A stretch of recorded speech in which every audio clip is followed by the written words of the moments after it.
A basketball hero around here is treated like a god. I mean, how can you ever find out what he could really do? I don't want this to be the high point of his life.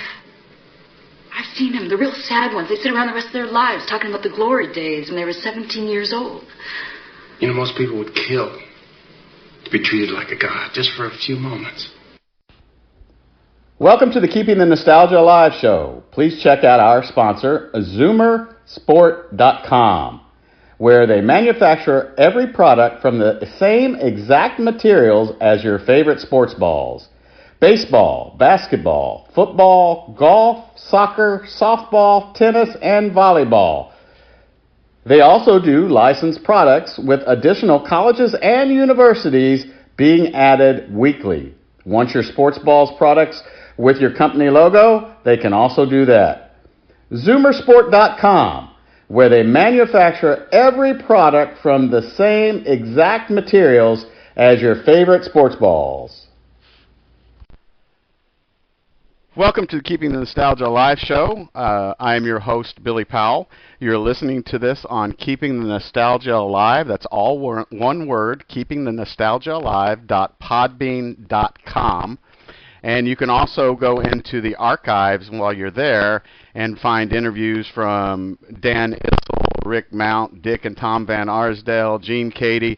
There's about 150 shows in there, so feel free to download and listen to at your convenience, and please enjoy. Today we have a fabulous guest with us.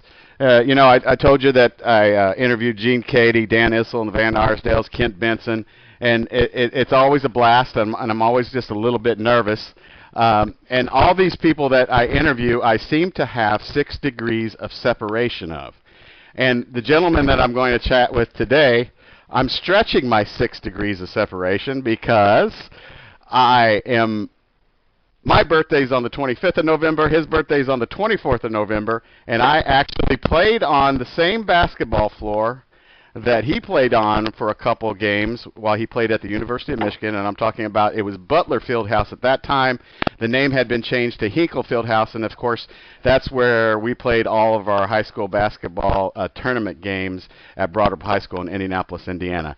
And of course, I'm talking about Coach Rudy Tomjanovich. Everybody knows Coach Tomjanovich, Coach Rudy T, gold medalist coach in 2000, 5-time NBA, back-to-back championships for the Houston Rockets.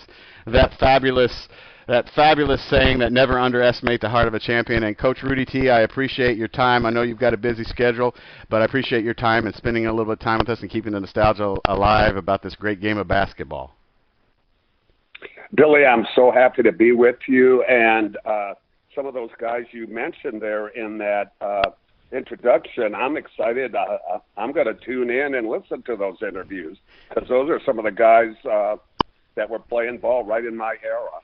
You know what's funny is when I do these interviews, so I did an interview with Bill Naharodny, who is also from Hamtramck, and it seems like the people from Hamtramck, I had to actually look that city up and find out how it's pronunciated, always have the most difficult names to pronounce. Yeah, that is true. I didn't think about it because we had Peaches Barkowitz, too, which was a young tennis player back in the 60s from Hamtramck. So is Hamtramck? Is it kind of like the city of Bel Air within Houston? Is that kind of like would that be a good analysis? It's exactly like that. It is 1 square mile, and what was so good about it is I felt I was blessed to grow up there because there was such a good diversity of people.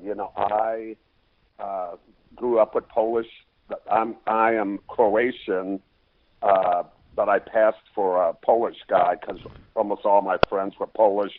But also, the next street over was the predominantly black street, and my friends were black kids, and they were like brothers. And I thought I was really blessed to grow up in an environment like that. and we were very fortunate. Our city in 1959 wound up winning the Little League World Championship, and my cousin was on that team. I was a 10-year-old when they were 12, and he played with, they still dub him the greatest Little League player of all time, Art Pinky Darris, and I got to bat against Pinky, and he was so fast that if you got a foul tip, you'd give a teammate a high five. I got a piece of it, because you couldn't even see the ball. He was that fast. Now, was Tom Paciorek? Did I get that name wrong? Was he on that Little League World Series team? He was not on that team, but in Pony League, he matched up with those guys, and I was a big follower of that team, and they were just awesome. And Paciorek joined my cousin and Pinky on the All-Star team for Pony League, and I believe Coat League also. Was baseball your first love? Well, let me say this. I played it, and I was pretty good at it, but I really didn't have a passion for it. Basketball, now this is kind of crazy. Basketball was my love, but it caused me nothing but pain because in junior high, I did not play a minute in a game. I was on the team and just never got in the game. I felt I was the best shooter on the team. I had not had my growth spurt yet, and I would shoot, when the team practiced the zone, I would, shoot, and I'd make a couple in a row and thinking maybe the coach is going to put me in, but I never got in the game. And then I was very lucky to have an uncle, Uncle Joe, who is the father of the Little League champ, Mark. He took me under his wing and explained to me sort of the facts of life for me is that I wasn't going to be able to go to college and pay for it. My family did not have money, so I was a good student, and he said if I was good at a sport, that there was a good chance, and I kept my grades up, there'd be a good chance that I'd make it to college on a scholarship. So he bought me the spikes and the glove, and I played baseball. But then I sort of ran into a bad coach and who was sarcastic and, would sort of make jokes about the players and make you feel bad. And I told him I was going to give up baseball. And it was hard for me to do. I had to really drum up the courage to go and tell him that.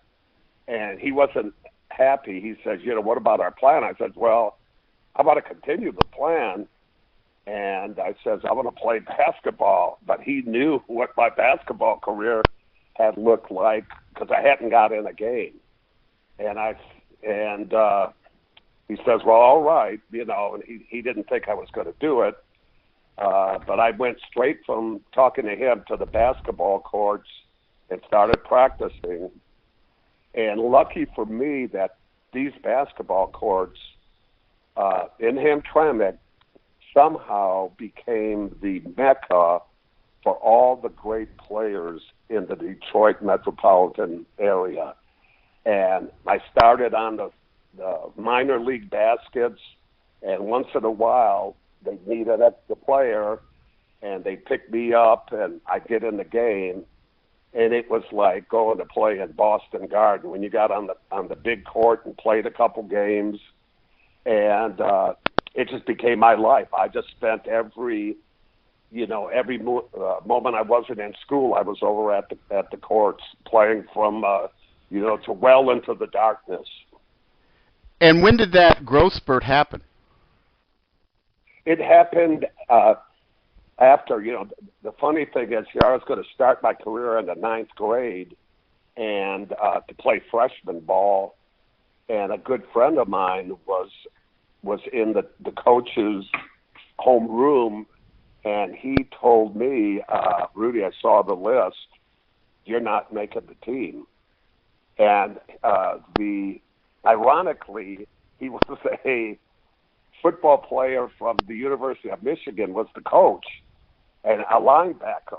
And he really didn't know much about basketball. It was a way to make some more money.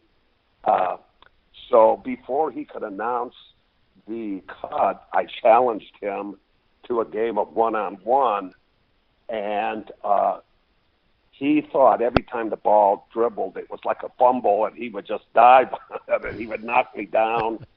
And somehow I managed to beat him, and the last name he read on that list was my name, so I made that team. And the sad part about it is maybe the worst freshman team in the history of our high school, but somehow I just kept plugging away and played junior varsity and then varsity my junior and senior year.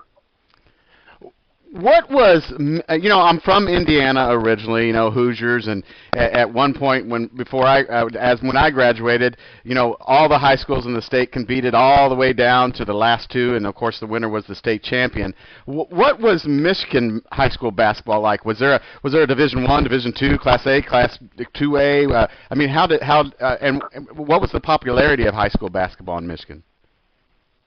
Yeah, it was very popular, but it was just A, B, C, D. I don't think there were double A's or anything like that. I don't remember it. A little bit of a controversy went on with our arch rival in our conference. We played in a suburban league, even though we were right in the middle of the city. The Detroit Public School League with Pershing, where Spencer Haywood, Mal Daniels, and Ralph Simpson all went there. That was the next school district over from Hamtramck. That was the public school league, but we were a suburban league with really industrial type neighborhoods, tough kids. But River Rouge, who had a great coach, Lofton Green, they somehow always wound up in Class B, and they'd win the state championship for many, many years. But they could compete with most Class A teams. We were a Class A team. And we were rated second my junior year, and we got upset by I believe a Pontiac, a team from Pontiac. And the same thing happened my senior year. We lost to University of Detroit High School, who had a pretty good team. But we did not do well in the tournaments, which was a disappointment. While playing high school basketball or while growing up, were you a basketball fan of Michigan State, or any professional teams that you followed as a youngster in basketball? I just watched anything that was basketball on TV. And, from the pro games, which always seemed to have the Celtics on. I think there were only 9 teams back then.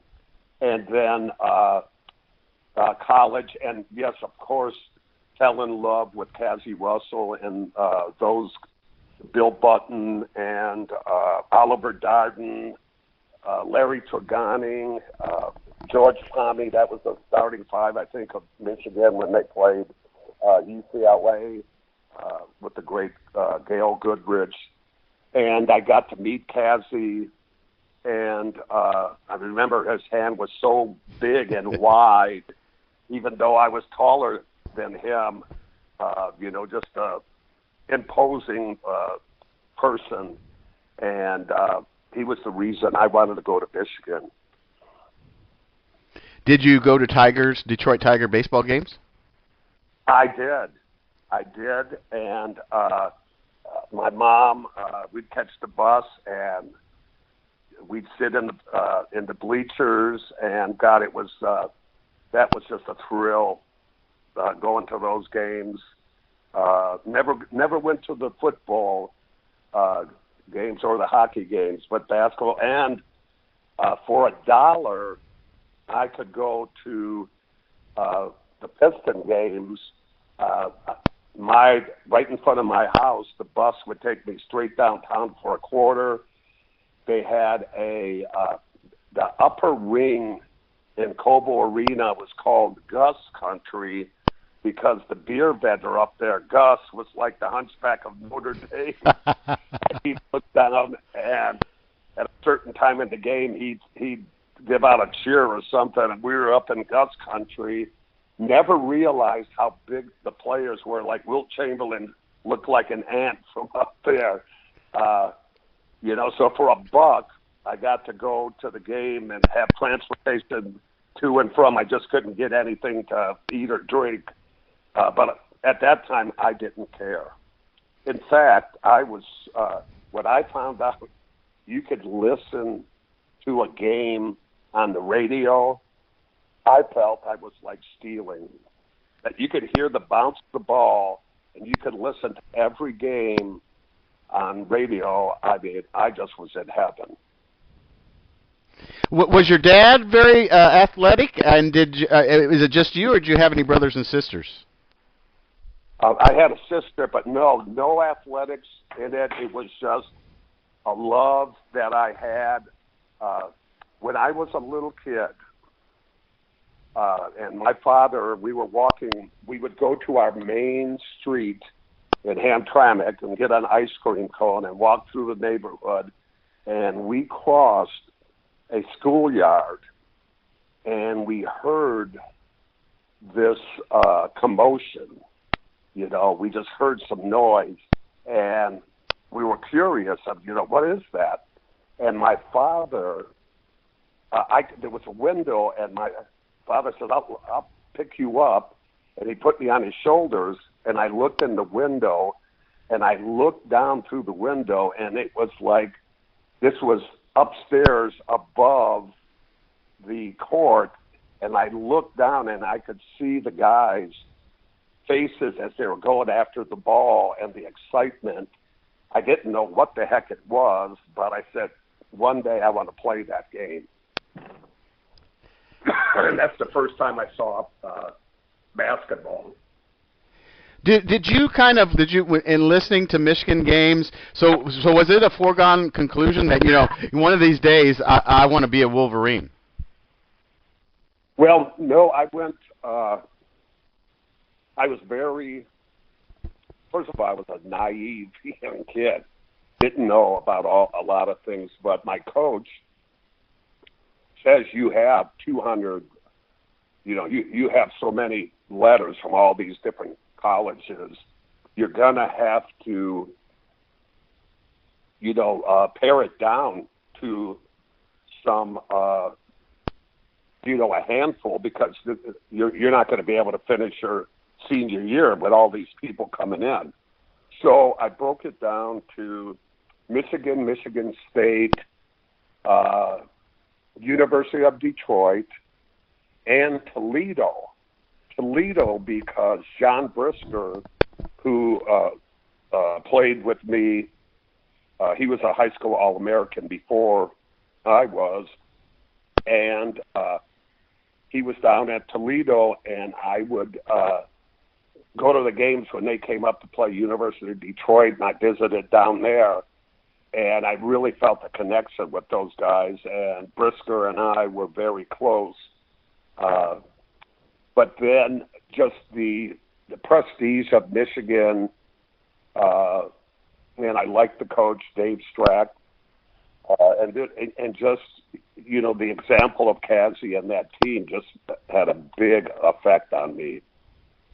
So you almost were a Rocket your whole career. If you went to Toledo, if I'm not mistaken, they were the Rockets, right? That's exactly right. And I always wondered, what does Rockets have to do with Toledo? Because it didn't seem to fit. But the same thing with San Diego. When I did become a Rocket, I just said, how does Rockets fit with San Diego? And then we finally did go to a place where it made sense with Houston. And let me throw in another 6 degrees of separation. My high school was Broad Ripple, and we were the Broad Ripple Rockets, so there's another 6 degrees of separation. Insert. So at that time when your basketball career's up, were you nervous? So when did you finally sign? And tell us a little bit about the recruiting process, because it's so different back then than what it's like today.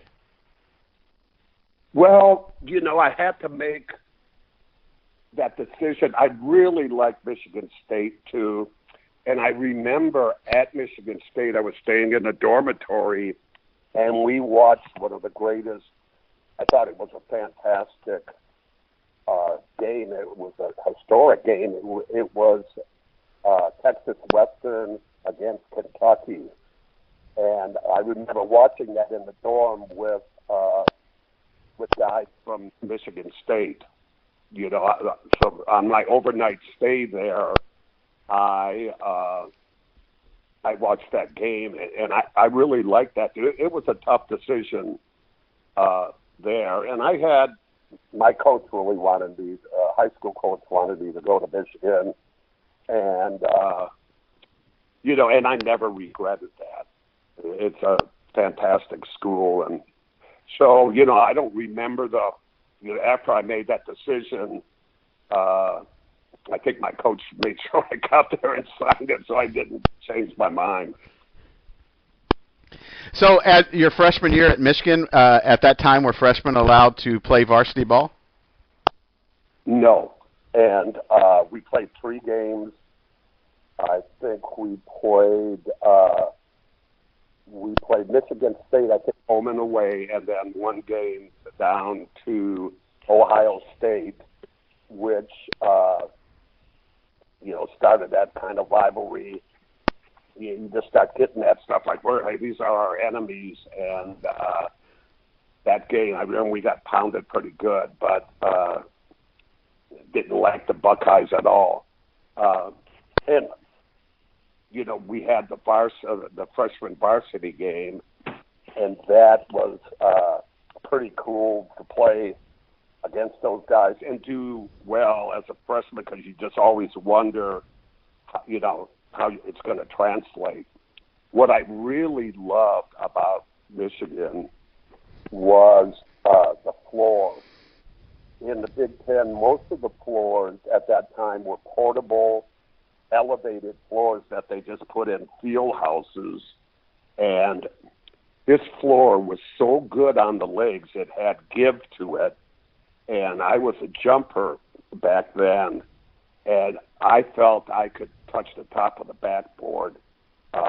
It was just a joy, and the way it looked and the way they lit it, it was like, you're in heaven, and I remember we could dunk the ball. I believe we could dunk the ball as freshmen, but as sophomores, I can't remember exactly when that was.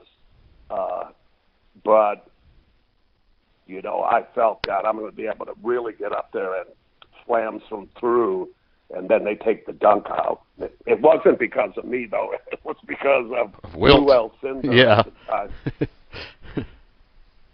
Did you feel that freshman year, did you feel like you got a lot of experience under your belt, or do you wish that they would have allowed freshmen to play at that time?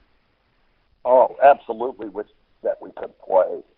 And once in a while they would bring me up from practice and play with the varsity, which was always a joy to test yourself. But yeah, it as far as the experience, it would have been, if you get to play. If you get to play as a freshman, it's gonna.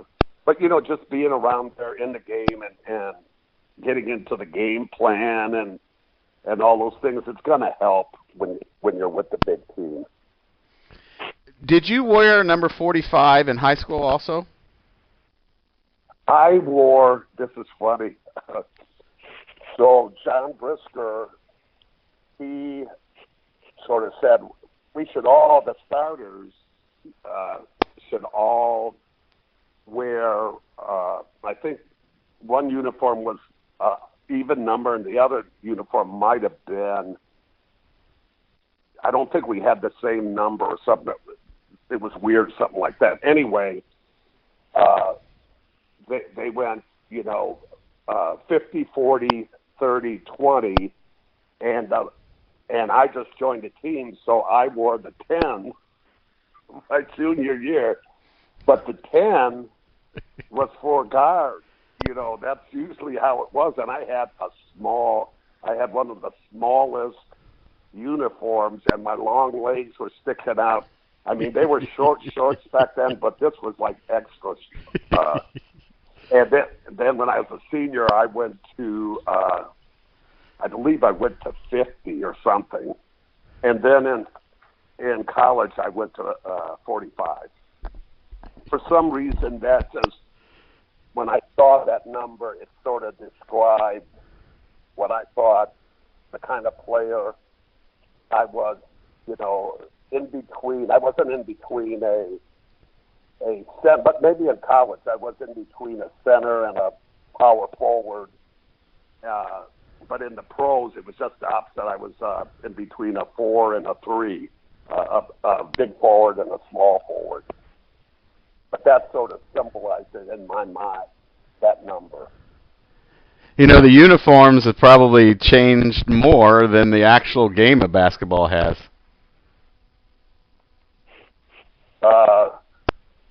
Well, yeah, the way they look, and, some of them. One of them we had at the Houston Rockets, and we had a big turnover in staff in the office. And one day, a lady came in and showed me this.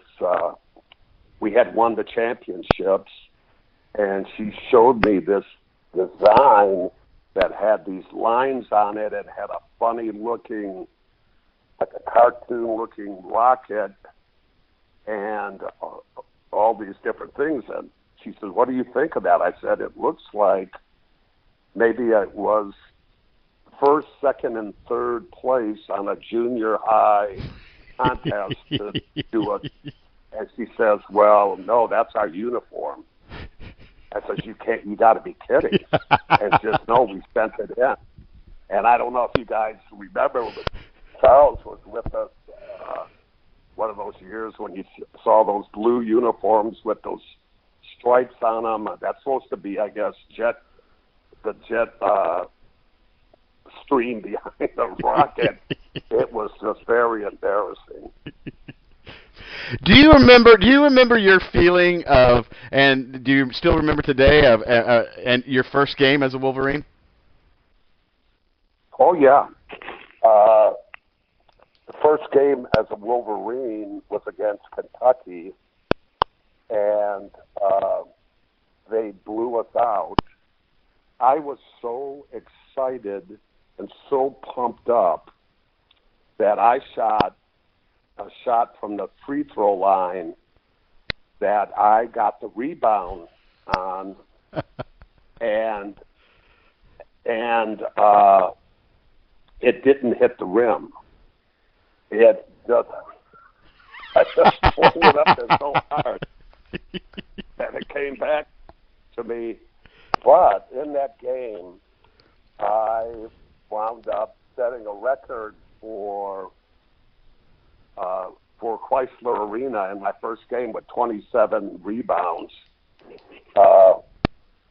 And the next day, I wound up, I did block a whole bunch of shots. Somebody said it was 13 shots, but they didn't keep it on a stat sheet. But I was jumping so much that I strained the arches in both of my feet. And the next game was at University of Detroit. And I didn't think I was going to play because I couldn't put any pressure on my one foot was worse than the other. And as I was there, my coach came over to see me, and I told him I didn't think I was going to play it. He said, look at this door, and all the people from Hamtramck were coming in, and he says, you gotta go out there and try for them. So I went in and foolishly took a shot in my foot and went out and played. And what was very interesting as far as I wasn't a type player who analyzed my game at that time. I just played hard and maybe not always smart at that young age, but I couldn't jump high on my jump shot because of that foot. And what happened is I just started shooting the ball so good from the outside because I wasn't wasting energy, trying to jump over somebody. In fact, you shouldn't take an outside shot where you have to jump over somebody. You should be open, And I think I made 30 points in that game, mostly on outside shots. And I learned something, to don't use your energy to do that. It's just hard to make shots when you jump so high. So learn something out of that experience. Was it easy to assimilate into the Michigan program? Did you guys? I mean, was it kind of hard? Were you homesick? Did you feel like you'd made the right choice? Well, I was pretty. My family didn't have a car. We didn't have a telephone until I think my junior year because I told. My father said, "What do we need a telephone for? If you want to talk to somebody, go over there and knock on their door." And we were pretty backward, and so it was a 42 miles, whatever it is, to Ann Arbor was a big jump culturally. But one of the best things that ever happened to me, I met, people from different parts of the city and the country, and it was a great learning and growing experience for me. But yeah, at times, I felt out of place, and it was a a different kind of era, the '60s. There were the hippies and the different kind of stuff, trying to figure out where I fit in.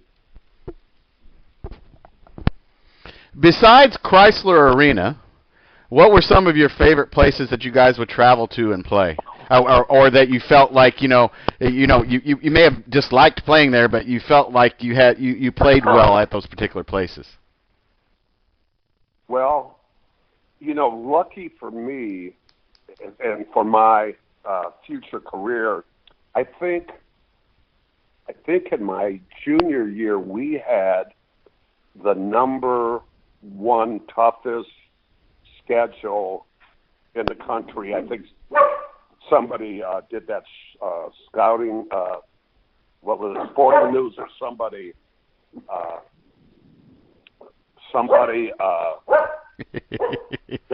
Those are my. That's my security system. My dogs are here. Yeah, I think we were number one toughest schedule junior year and number two the senior year. So we played a lot of good team. We played like Duke, Kentucky, Davidson, Notre Dame, Utah was a pretty good team. Mike Newland, who would become a future teammate, was on that team. I just loved, a basketball court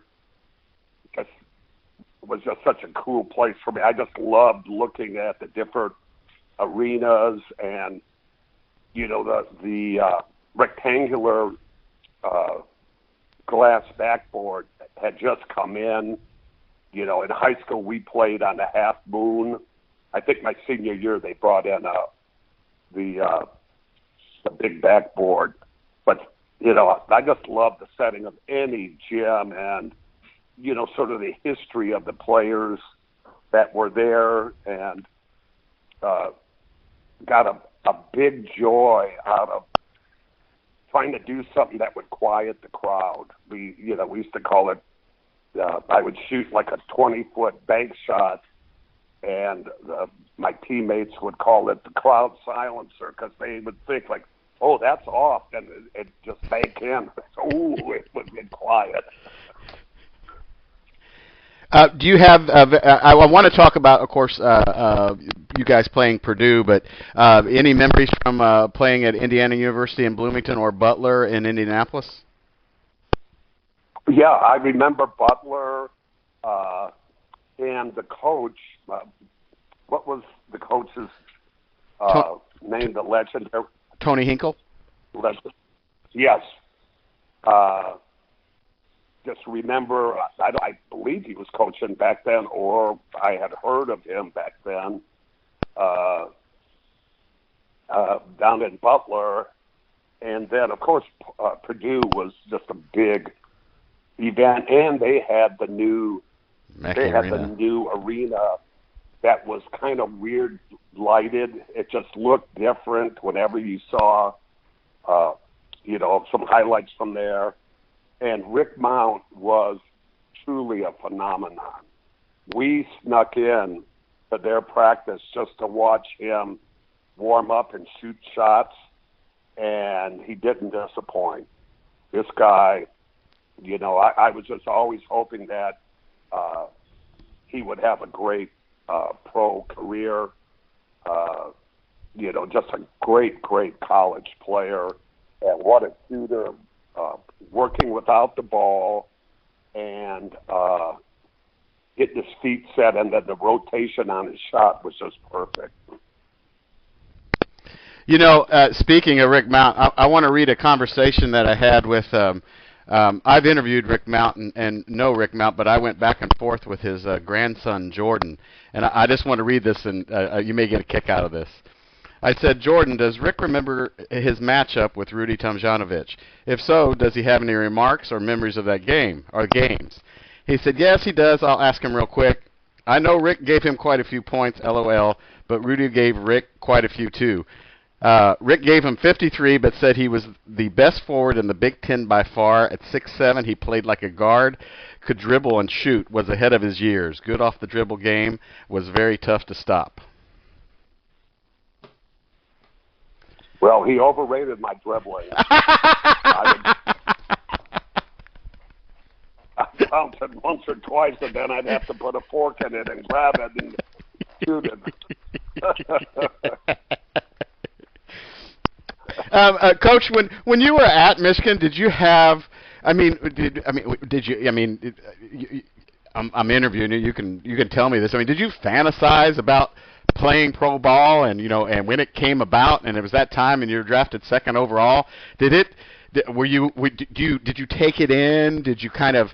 What was your thinking like, or did you just kind of whatever happens? Well, let me just say this. I told you about that playground that I played on. I got to play against pro players on that playground. Some players would come in, college All-Americans. Mal Daniels came in there.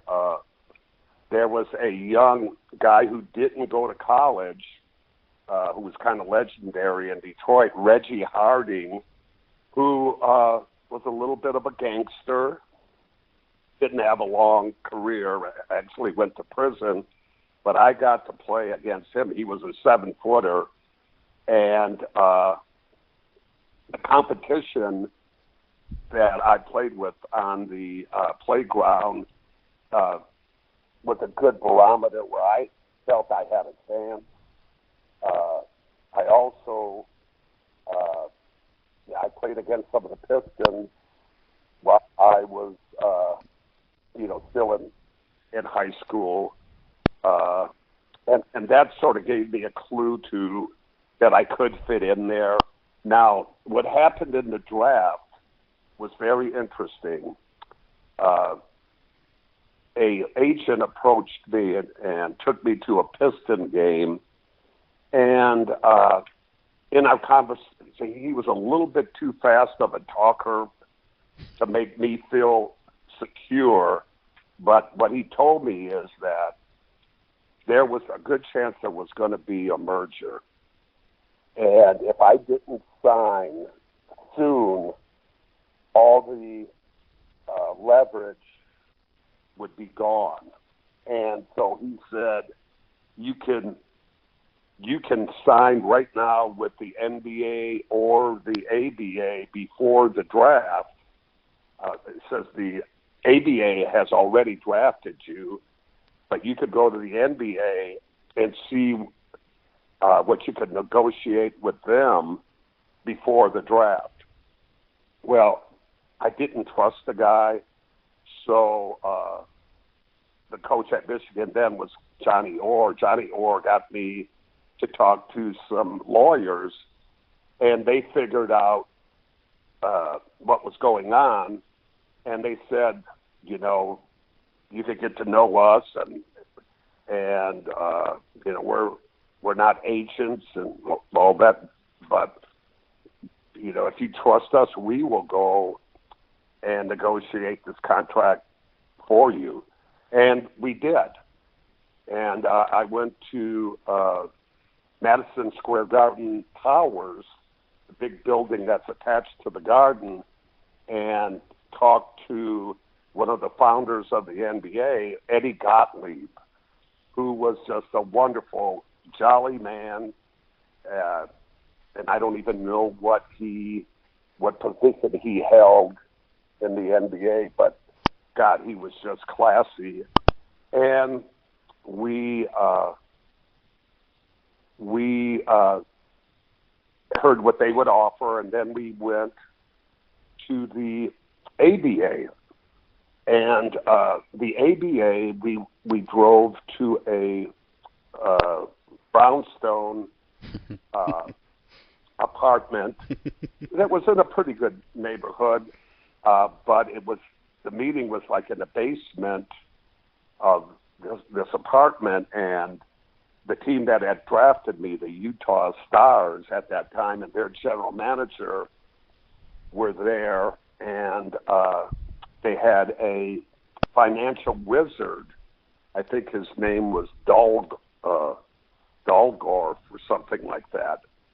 And he had this plan where he could give these big contracts to players. And I think Rick Mount had signed one of those, and some other players had already signed. And in the paper, you heard, you know, $1 million contract signed. So they tell me, we love Rudy. We'd like to give him the big contract. And in my mind is, you know, God, I really wanted to be in the NBA, but these guys are talking about millions, and the NBA was talking about 100,000. So my new attorneys that I had just met said, nah, we don't want the million. Just give us the 100,000 a year, you know. And I'm like, oh my God, is this a bad dream? What's going on here? And then when we get outside, they explain that it was just an annuity, like an insurance policy that would be paid off in 20 years, and the people who owed the money might not even be around, so you don't know what's going to happen with your money. So the next day, at the end of that meeting, when we said, no, we don't want it, and they sort of told me, good, we didn't want them anyway. So I was on an emotional roller coaster from being a millionaire and being wanted to not even wanted. So that was kind of crazy. And so I signed with the NBA, and you have to remember the way it was back then. They didn't have a salary cap. So a rookie could come in, and usually did come in and make more money than the veterans. So, and there were holdouts. There were players who would hold out and really screw up their first couple of years because they'll miss that first training camp holding out. So being signed already was a big bonus for a team, knowing that, hey, all we got to do is draft him and he's ours. We don't have to go through all that stuff on all the different agents and they're going to Europe or wherever they're going to go. And that's how I got drafted second. I don't think I would have been drafted second if I wasn't already signed. But, some really good players got drafted after me. But there was always a chance that they might hold out, So anyway, I was just happy to be with the NBA and went all the way down to San Diego, California, which was a big contrast to, growing up in Detroit. We all make a lot of good and bad decisions in life. That was one of the good decisions that you made to go with the NBA, wasn't it? Oh, it was, and especially though that lawyer stayed with me all through my years, and it reflected on me when I dealt with a team or with a endorsement, when they saw what a classy guy I had who believed in a win-win situation, not always trying to stick somebody up. I think it reflected on me too, and I'm very, very grateful for that. During your NBA career, and playing career, what before a game, you see all these kids now with their headphones and the arena's got all this music rocking and all this kind of stuff.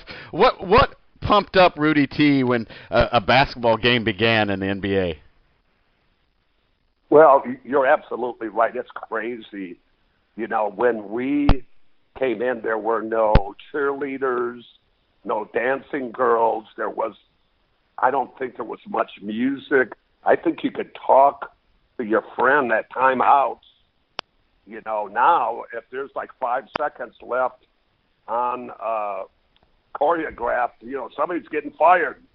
There were 5 seconds of silence out there. Just keep it jumping. What I would do is, I would shoot, in our shoot around, I would put I had to make 10 baskets in a row before I left. And that could be very tough to do. I mean, at times it was, but you could make 7 in a row, you could make, and then miss, and then make 5 in a row.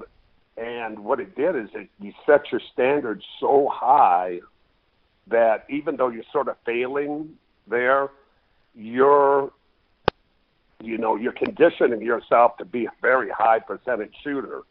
And I really tried to concentrate on that. And I always felt I was ready to go, after doing things like that. And then, getting the rest. I was lucky I could fall asleep on planes, and it's nothing like what the players have now, with the charters and you leave after the game, so you go to the next city after a game, which I was always so fired up after a game or disappointed, it was hard to sleep. So you could at least, if you got a back-to-back the next day, you fly out after the game and then get uninterrupted sleep. In the old days, you have to take the first flight, so you got a couple more chances in case something gets canceled.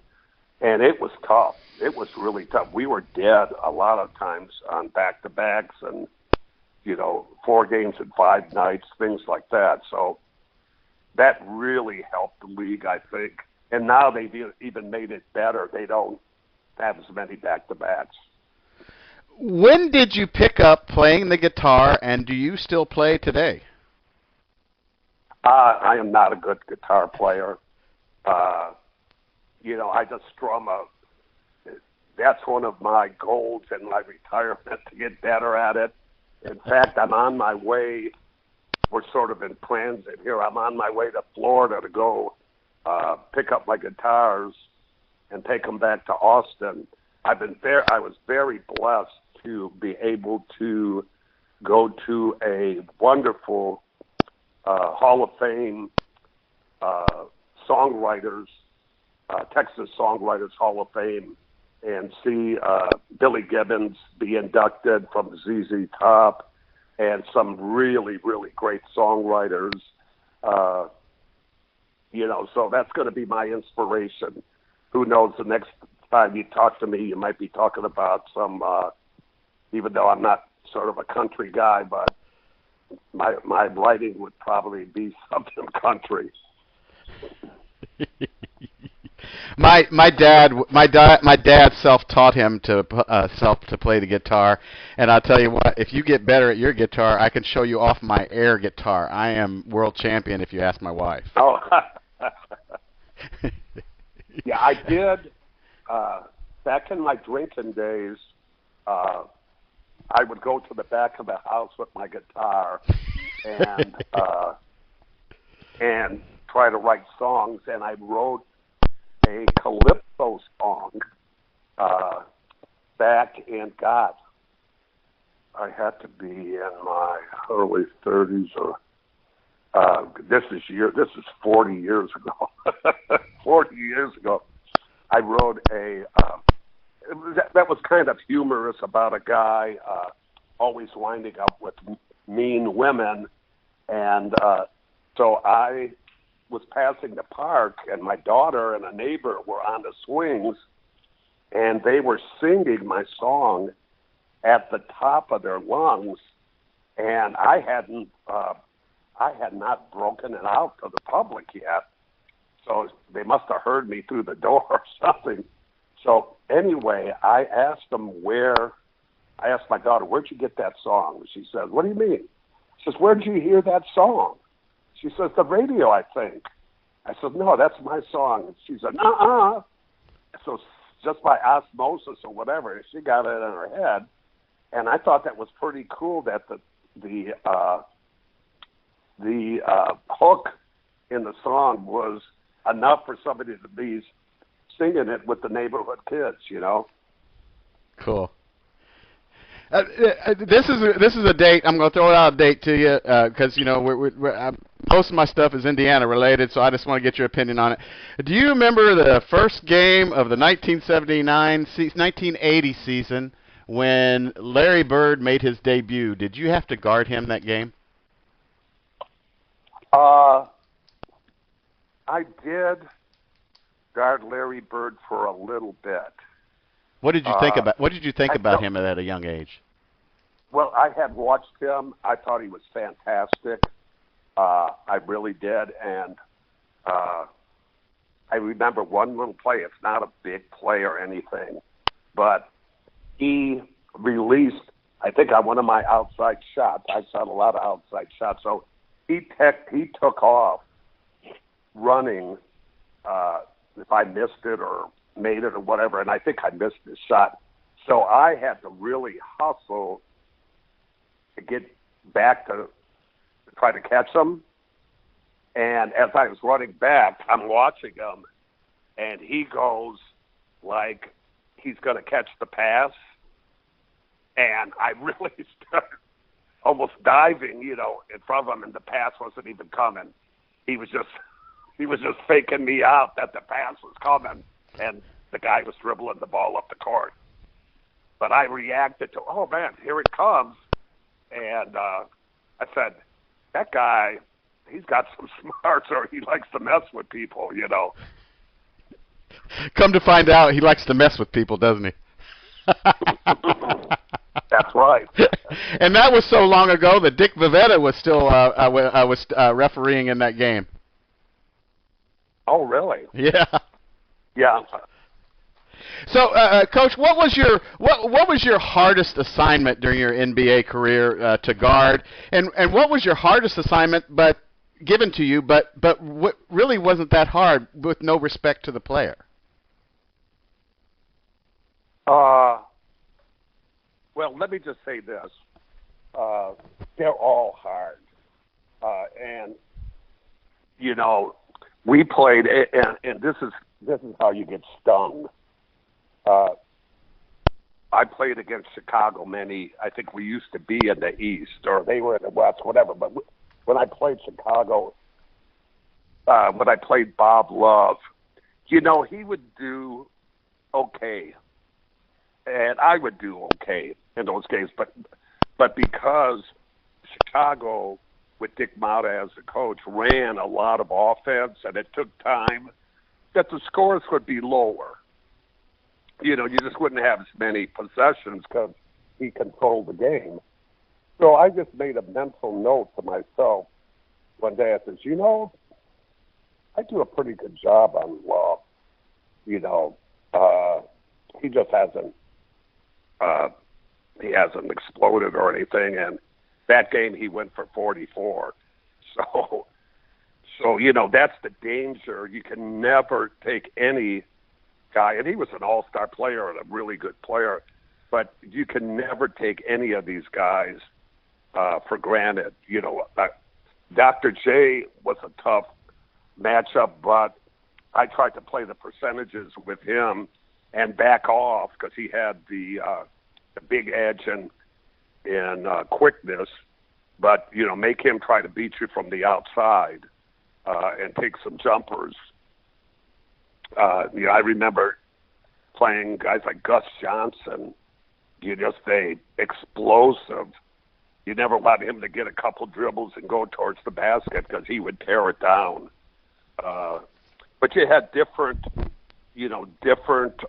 strategies. You know, I've had games where the guys sort of admitted, I just don't have it today, man, you know, because those schedules were tough. They wore you down. During your career also, was there a couple times that you remember where, you know, wow, everything is going my way tonight. The basket is like the ocean. I can just toss it in there. Yeah, there was a lot of time. I was a streak shooter, and so that happened a lot. But, you know, what's interesting is I got my career high the day after recovering from having the flu. And it was in Toronto. We played Buffalo. And, you know, I didn't feel great before the game, but everything worked that day. It was just like, you know, I can't believe I got open that many times because I just didn't feel I had the energy. But what happens in a situation like that, the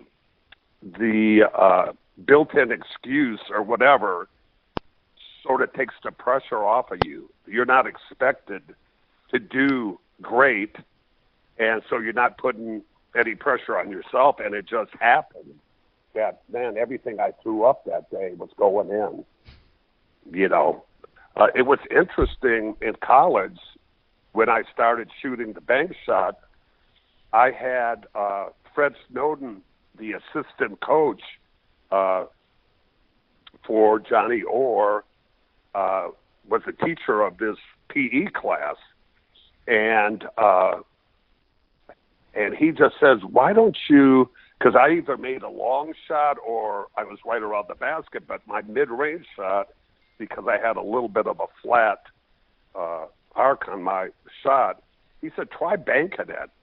Well, that week against Indiana in Chrysler Arena, I tied Kazi's scoring record shooting bank shots, and I was as surprised as everybody. You know, it just, and I started looking for that 15 to 18 foot shot on the angle, and, you know, just put a lot of backspin on it and hit a spot, and it would just deaden the ball, and it would just go in, and it was a good weapon for me for many years. When you're getting toward the end of your playing career, what is it? Are the emotions a little depressing? Is it is it a decision that you make knowing that you're going to do something else within the game of basketball? How hard was it for you to hang up the sneakers? Well, I got in the punch situation happened, and I recovered from that and got back to playing and was very grateful that I was able to play. And then the next year, I started out and I got injured. I had a calf injury, and this was just like something that would just keep pulling. I'd be okay. I'd have to sit out a week. I'd get it stretched and run and get it ready, and I'd go out again. That was very frustrating. But then the team, that's the year that Dale Harris was the coach, and we wound up going to the finals with the big, what they called the Water Buffalo team, with Moses at the center, or Billy Pulse at center, Moses at power forward, and I was hoping to get back in and play, and those guys did a great job, but that was very frustrating at the end of my career to not to play much during those series. Didn't like it at all. It was just too much of from going from sort of an all-star player to all of a sudden not even being in the rotation. Even when I got healthy, it was very tough. And then I had a situation at the end of my career where there was rumors I would be traded. As a basketball player, that would have really, the way I was and my pride as far as they think I can't do it, that to myself motivated to, have years later. And I was in the process and I didn't watch my kids neighborhood with their friends and thinking, I need to uproot my family to go somewhere again. And I decided the way things were structured in my contract that I could forfeit some money to have them still give me something and not even have to play. So that's sort of how I ended it. So it was a win-win. And but I didn't have any plans after playing. Those things sort of just happened, I did not see myself as a coach. It wasn't something one day I'll be a coach.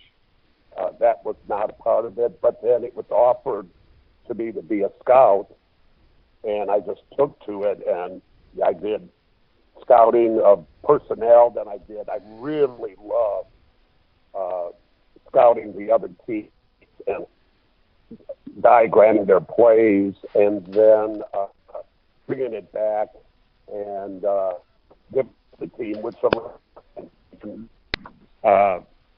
and what the things Riley was play, all the different. He had a lot of different plays, so that all those things sort of were pieces of the puzzle. That when that opportunity was given to me, I felt I was pretty well prepared.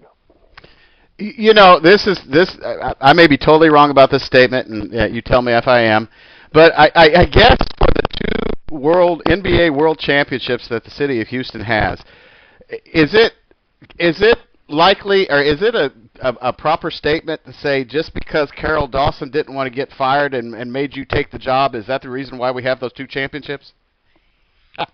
Oh, no. No, Carol is, he's my mentor. He was the voice of reason. We're so different.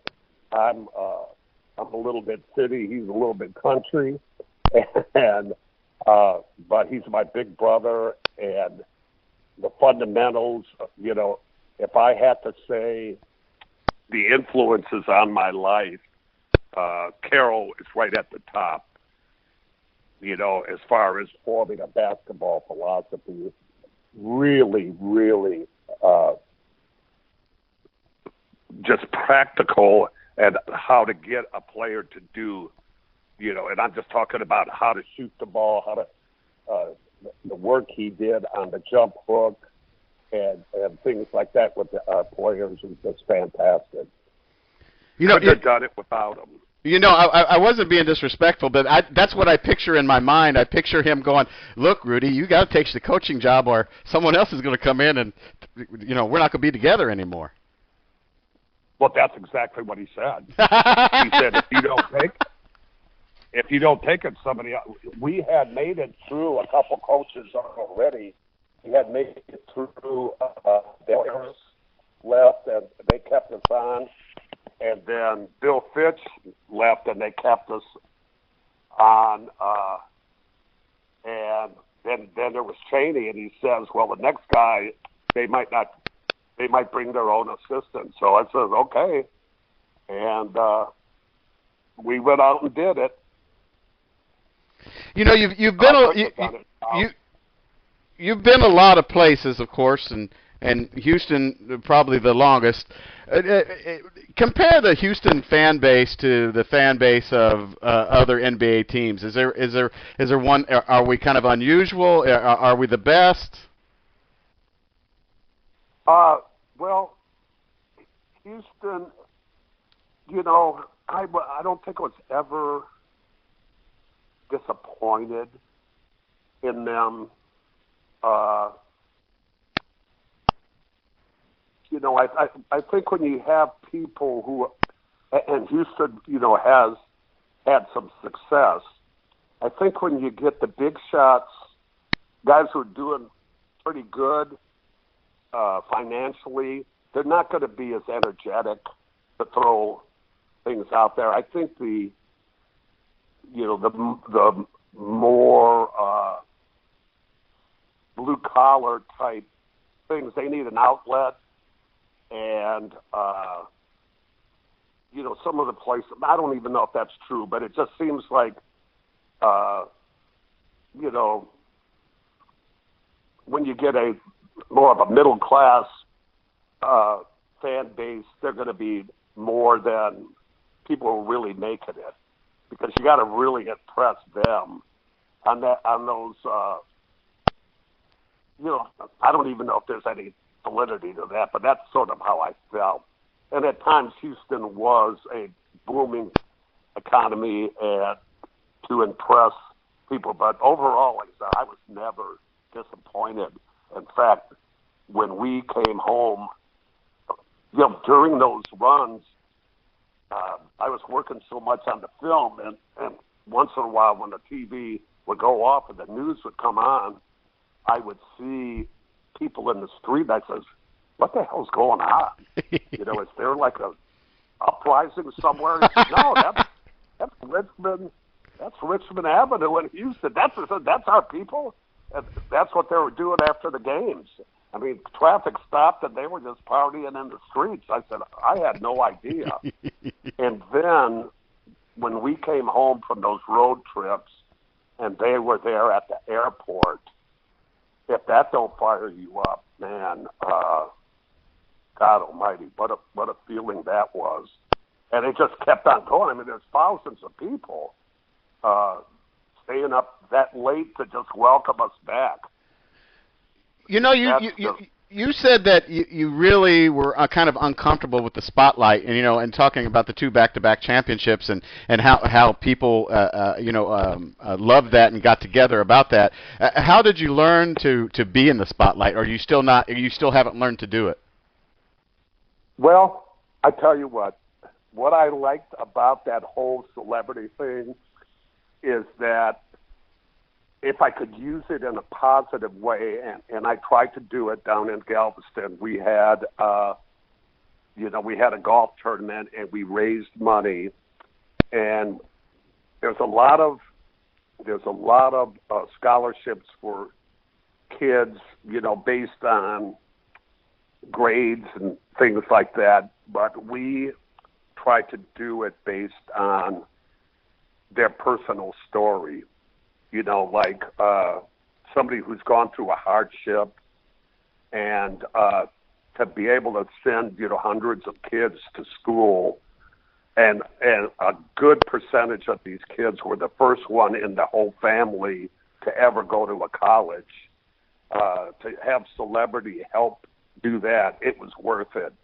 The other, I just don't think it's healthy to,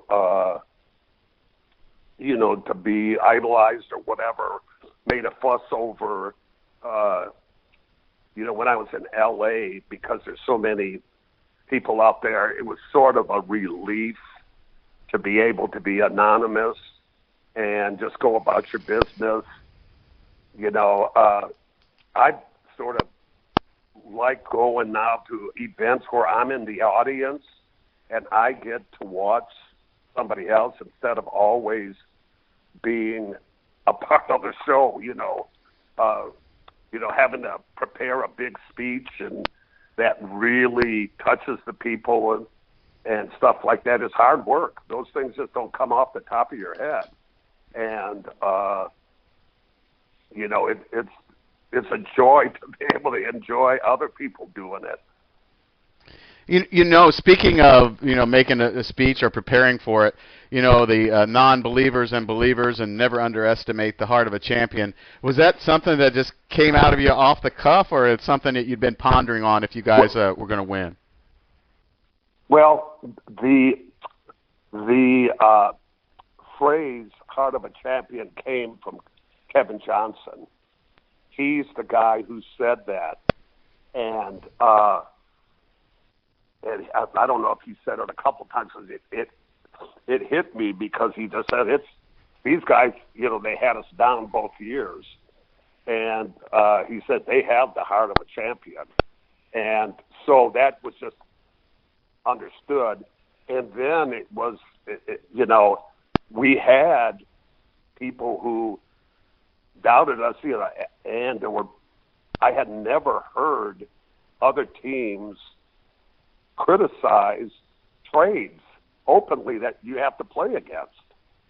They might do it, you know, privately, but they criticized our trade of getting Clyde. And, you know, that's sort of the non-believer part. And even Charles, part of it was that Charles, because he said, you guys are going to be the only team that won a championship and don't even make the playoffs the next year. So yeah, that's what that, and a lot of people think it was just a statement that said, oh, never underestimate the heart of a champion. It is, don't ever underestimate the heart of. You know, I do a lot of research and a lot of yearbooks. I mean, I'm talking a lot of yearbooks. A lot of people have that as a lot of seniors going out of high school have that as their favorite quote, or have that as their mantra for their, you know, what they're going to do after high school. So I found that very interesting. I didn't know if you knew that. Yeah, that's very cool. A friend of mine told me that a golf team had that. A golf team had that in their locker room, and they won. It might have been Oklahoma or Oklahoma State or something. My friend told me about, but I had one of the most inspiring things happen a couple months ago in Houston. A young lady came to an autograph signing thing, and on her inside of her bicep, she had, don't ever underestimate the heart of a champion. And it was dedicated to her baby daughter who had a heart problem when she was a baby. And the baby is alive and well as we speak. And it just touched me. And she had it tattooed on the inside of her arm. Wow. You know, that's the kind of stuff that it's all worth it. If what you do or what you say can go and help somebody else, that's that's when I like celebrity. You know, I know I'm running you a little long, but I just have two more questions. My first, what is the difference, or how do you feel different from winning a NBA World Championship, or heck, two back-to-back, or winning a gold medal for your company or your country? Well, they're all great feelings, euphoria or whatever. I mean, but let me tell you something. When the NBA had not lost a Olympic gold medal at that time, and you're the first team, and there's a minute to go, you're down by one, and you foul a three-point shooter. While he's shooting those things go through your mind. And what went through my mind is my funeral and people giving thoughts. He was a good friend. He was a great brother, you know. But that dummy lost in the Olympics, you know. The pressure when your league and your country is depending on you and you don't do it, that was unbelievable pressure. And at that time, I believe the pressure on the players was so big, they didn't talk about it and they could deny it. But I know that nobody wanted to be on the first team that lost didn't win a gold medal. That's what it is. And so when the final buzzer went off in the championship game, my first reaction was a sigh of relief that, oh my God, we dodged the bullet. You know, and the championship game wasn't. But when I turned to assistant coach Gene Cady, you know, a bulldog of a guy, a tough guy, and I saw the emotion in his eyes, it hit me, man. You know, that we made it. You know, it's hard to be in a situation where you're playing not to lose, you know, and, winning is just like, we got to win. To get through that was just, it was great to do it, but people don't understand the pressure, you know, of that. And international teams are good. You know, they play together and they know each other and they've been through it. And we just get our guys together but what a wonderful, all of that stuff. I just thank God that I was able to be a part of it, and I'm humbled that it turned out that way, you know. Coach, what does Coach Rudy T do in retirement? Do you still enjoy watching basketball? Are you glad you're out of it? Do you miss it, or do you enjoy being with your grandkids and your children? All of the above. Really working on the golf game. Practice more than I play. Trying to figure this thing out. Screwing around with, you know, the instruments, little bit of guitar, a little bit of harmonica, but definitely beginner, 30 years of being a beginner at these things. Trying to live a happy, healthy life, seeing, just the little things, appreciating the little things in life. And I'm in a place now in Austin, Texas, where the people are so doggone friendly, and it has nothing to do with Rudy T. This is just the way they are. They don't know who I am, and just enjoying a good community. And, I still, believe it or not, I still diagram plays. I've got a couple of my assistants that are are playing, and we'll talk, and I'll say, look at this thing. I think this could help your team, and I don't think I'll ever give that up. That's what I loved about coaching the most, is I didn't have a system. The system is the players. You find patterns and sides of the floor or areas of the floor where those guys can excel, and then you try to create that. And to me, that's the fun part of coaching, trying to put them in an environment where it's good for different kind of players. So I'm getting excited right now.